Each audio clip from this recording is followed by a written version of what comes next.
Crowd getting excited. Players trying to stay cool, no doubt churning inside. 5-all.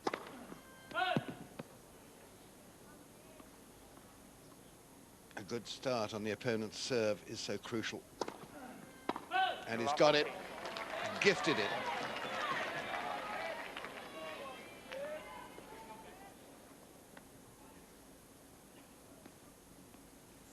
Far too many by Woodruff and Henman, for that matter. Left for service.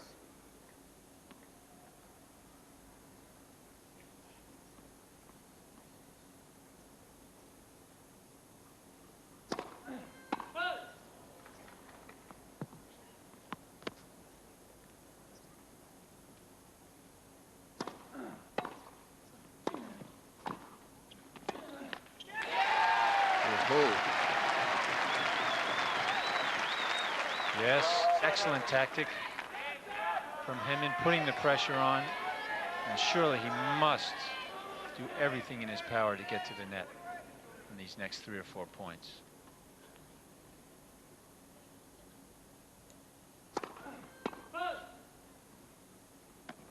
This is a huge point, this one. Love 30, second serve.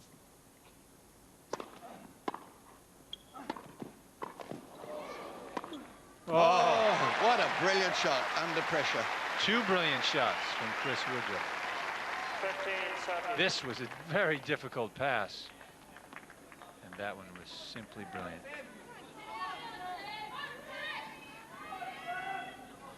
Brought out a very good volley on the jump by Henman, who still has his man at 15-30.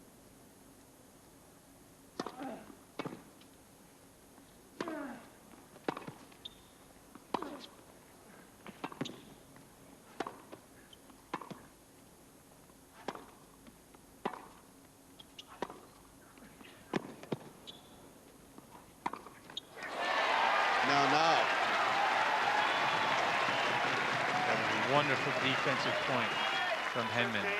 He was on the run throughout that point, but managed to get himself on level terms and waited out the error from Woodruff. So 2 break points.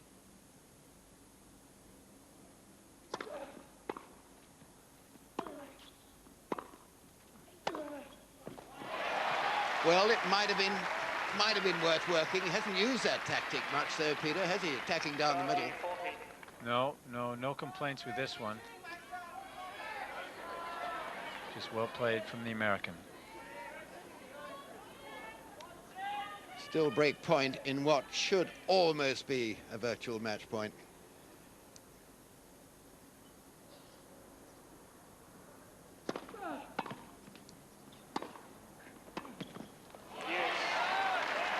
Well, good for Woodruff. You have to doff your cap to him. Still in the attacking mode, even though he was facing those crunch points.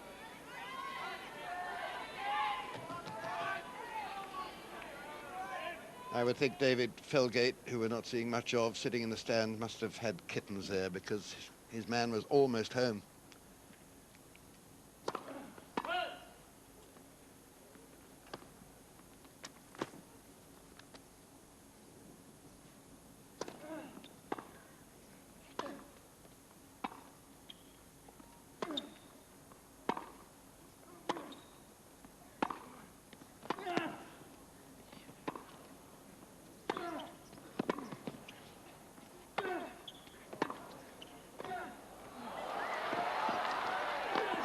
Wonderful point.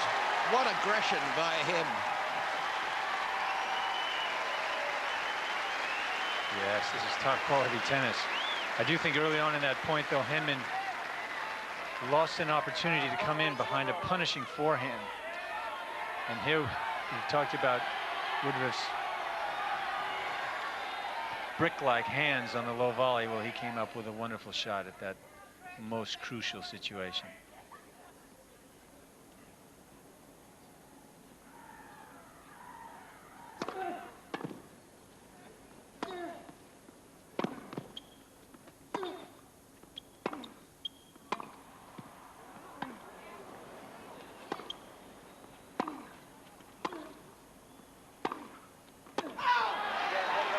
too long.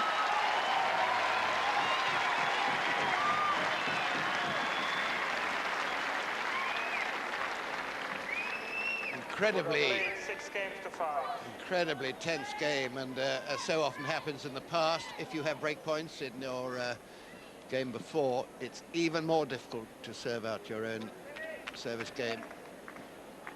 So this game for Henman coming up is going to have about 4 different sort of tensions on it. Yes, we have seen 3 or 4 times already in this match where Tim Henman has failed to convert break points and immediately lost his serve in the next game. So hopefully that does not repeat itself.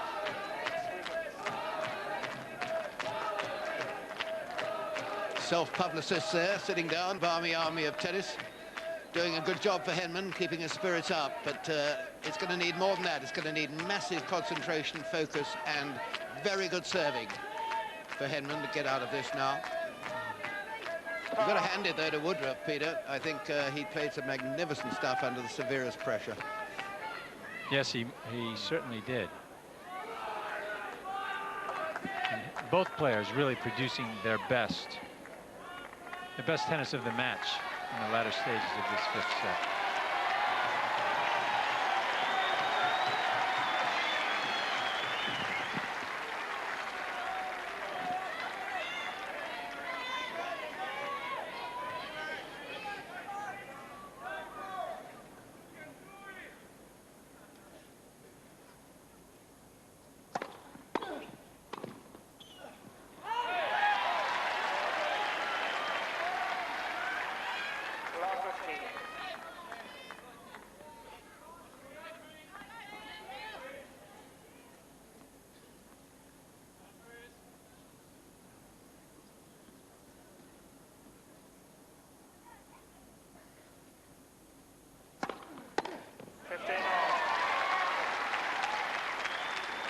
Henman seems to have finally found the service groove.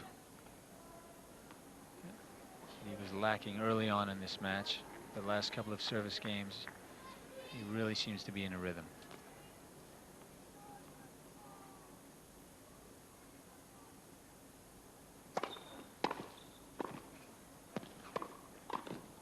Oh!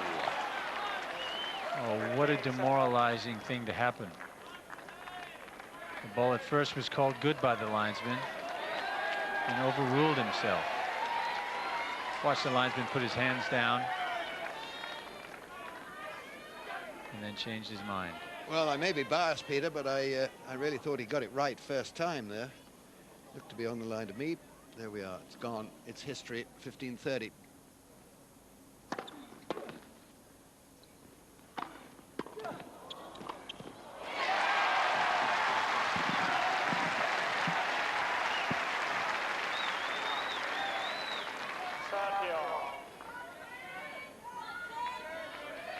Yes, that was a difficult volley.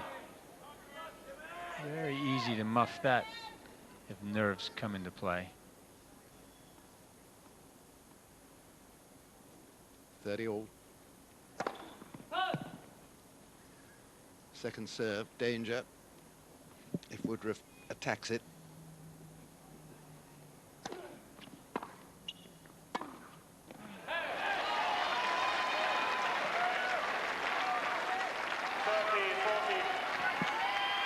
Well, the forehand, which has been doing very good work for Henman, failing him right then. Nervous reaction, no work on the ball, match point down.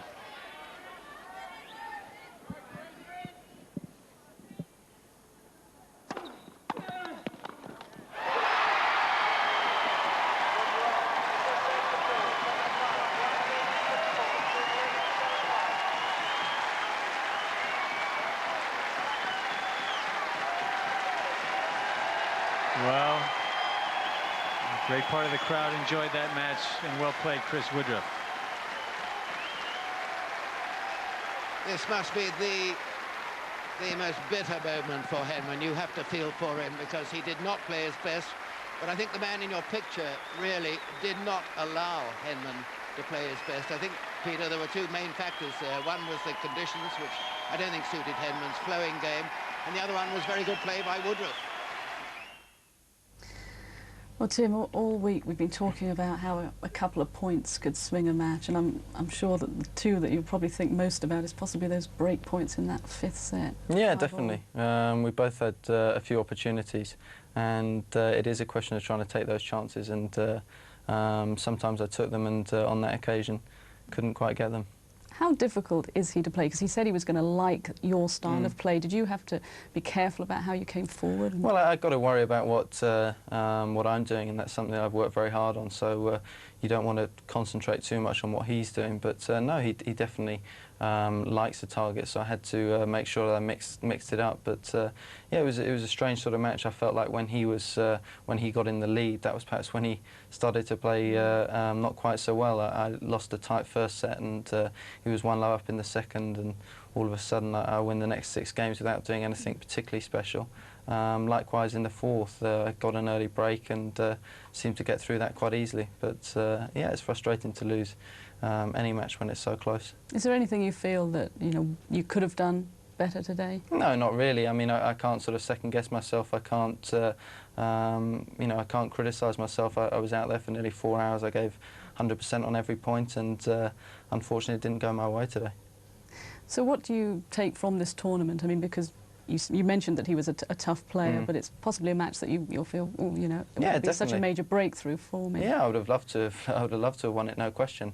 And yeah, it's difficult sitting here having lost 7-5 in the fifth to take too many positives. But I think given it a few days, and I've got to make sure that I continue the positives that I've been working on, and I'm sure I've got a lot more good opportunities to come. And talking of those positives, I know you're referring to what you've changed within your game, but still winning matches and coming out of some tough matches surely must be a benefit, as much as mentally and believing in definitely, yeah. In my first and third rounds, it couldn't have been much closer, and I came through those situations, lose a match of this nature, and to be so close. But no, you've got to make sure that you put it behind you. You don't want to dwell on it. It is frustrating, but got to move on to the next thing. Did you ever think ahead, possibly, because you would have been in the quarterfinals, which would have been a great achievement, in another Grand Slam outside of Wimbledon, but also to possibly meet Sampras when it looks as though Sampras is having some problems? Yeah, I mean, it's inevitable that you know what is ahead, but you'll hear every sportsman talking about taking one match at a time, and today was no different. My thoughts were totally with today's match.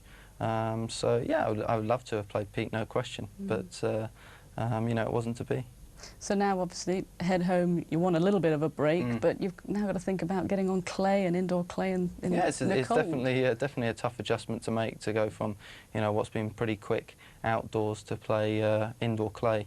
Having said that, I spent a lot of time in December practicing on clay to work on those things. So no, it's a challenge, but I very much look forward to it. And that Davis Cup tie against the Czech Republic, do you feel again, because Greg's not there, there's so much riding on you? Yeah, it's tough. We'd love to have had Greg in the team, and it's frustrating for him and for all of us that he